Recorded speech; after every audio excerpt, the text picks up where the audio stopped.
Ukanti umanyano lwalibonakala phakathi kwamaqela ezopolitiko ukuqala kokubhengezwa kokumisa ngxi kwentshukumo lubonakalisa intanda. Kwisithuba nje seveki kunyenyiselwe kwinqanaba lesine, amaqela ezopolitiko abonakalisa ungquzulwano phakathi kwawo kwanakwibhunga likarhulumente elilawula inkqubo yokumiswa ngxi kwentshukumo. Amanye amaqela afuna inqunyanyiswe i-lockdown ngelixa amanye ememelela ukuba kubuyelwe kwinqanaba lesihlanu. Iqhabalakile ke ngokwibhobhile kumtshato obubonakala uze kakuhle uxhasa amanyathelo okuzama ukulwa ne-COVID-19. Ukanti ke yona i-ANC sithetha nje selinomqulu wethutyana ozawuqwalasela ukubuyekeza uqoqosho, uhlumo notshintsho.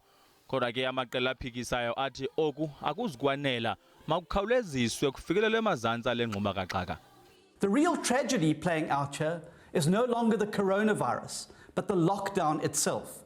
Because this lockdown is going to cost many more lives than it can possibly save. Abanye bathi ukumiswa ngxi kwentshukumo kweli makuqhubele phambili. The 663 confirmed yesterday was the highest ever recorded number in the country. This is really concerning, and we call upon government to strengthen and tighten the rules and regulations of the lockdown. We fully understand the challenges and the magnitude of the problems which have beset the economy and South Africans in particular. However, that does not mean that we need to sacrifice the lives of South Africans at the altar of economic expediency. Kuphantsi phezulu ke ngoku umngeni umkhulu noko ngakurhulumente akwaziwa kokuba yawuzala nkomoni na, kodwa kokwangoku kusamiswe ngxi iintshukumo kwisigaba sesine eMzantsi Afrika.